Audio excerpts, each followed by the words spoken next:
2023, which should be better titled the PNM's Pass the Buck Bill, because there's no foreign exchange in the country because of the failed policies for 8 years of the PNM.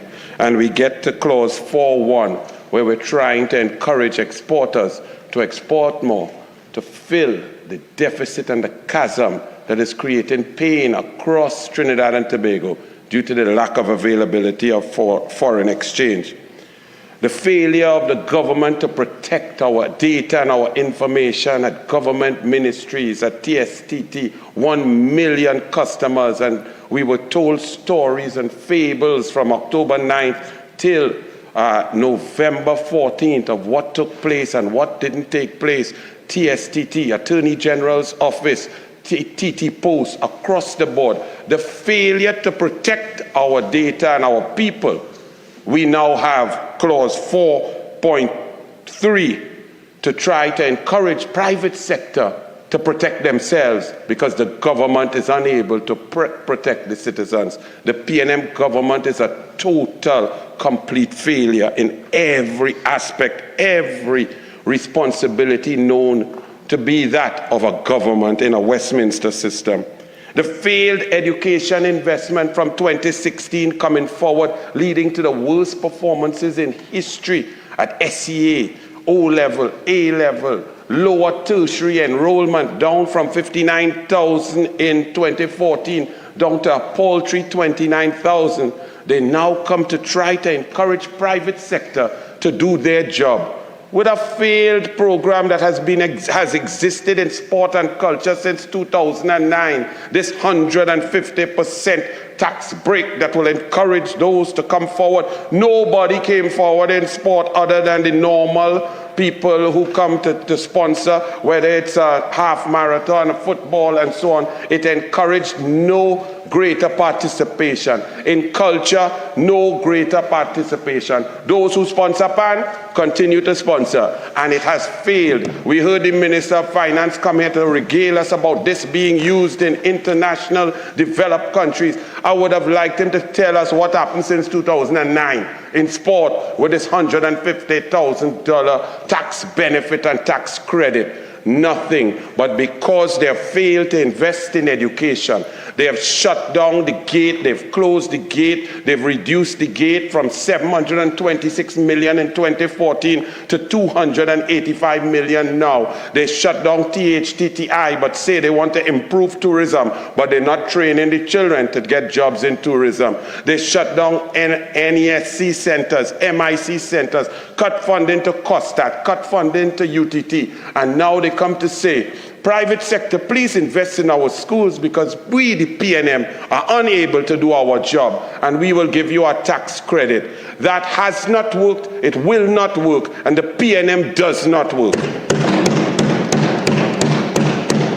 The national insurance is collapsing because for 8 years they could not do the mathematics. They simply wanted to put a failed friend of the finance minister in charge of NIB, Mortgage Finance Company, and the Home Mortgage Bank, the new Calder Heart, and the NIB and the national insurance is collapsing because of the high unemployment. But yet we are regaled here during the budget to say that a 6-month late lag information from CSO is saying we are at the highest employment levels ever, full employment levels of 3.7%, abject total nonsense. If you live in this country and you talk to the people and you see the pain, over 123,000 people have come off the NIB rolls.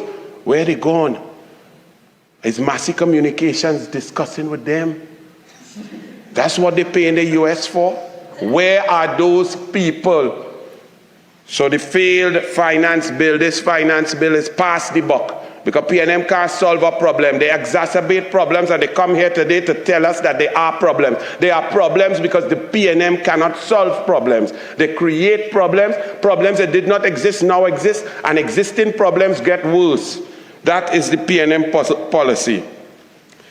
We also see, when we sat here to debate recently, I stated that the PNM put all the eggs in the dragon gas basket because the Honorable Minister of Energy came here and regaled us about 2016, the trillions of TCF in cross-border gas and Venezuelan gas between Dragon and Lauren Manatee, and all the work that he and his government put in from 2016, 2017, up to 2020. We were supposed to be getting that gas. We got no gas. The only gas we got was from poverty. We couldn't eat, and we get gas pain in our belly because they did nothing. And now they come here in this bill, in clause 5, to try and encourage on-land fields that have been decimated and production is going down, and they're coming to encourage now when it is too late, when they have done nothing, when they did not maintain. We are now at the lowest oil production in our history.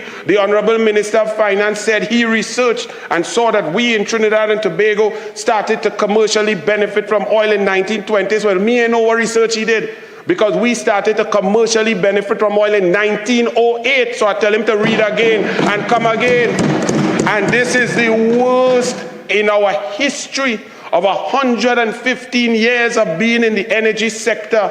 The PNM has decimated the sector, leading to a foreign exchange crisis. They did not listen to the Solomon report, the Lashley report, the McKinsey report. They did not take the advice of the then Minister of Energy, Oliveri. They did not take the advice of the then Petrotrin board not to shut down Petrotrin, but of their own volition, of the Prime Minister and member for Dago Martin West. They shut down Petrotrin on false, flawed rationale, claiming that that people, the maids and the tea ladies were making exorbitant salaries, and therefore it was a drain on the treasury. Not true. The numbers show that the Petrotrin was making upwards of $2 billion US per year to add to our foreign exchange pool. And since the closure of Petrotrin, the foreign exchange crisis has been exacerbated.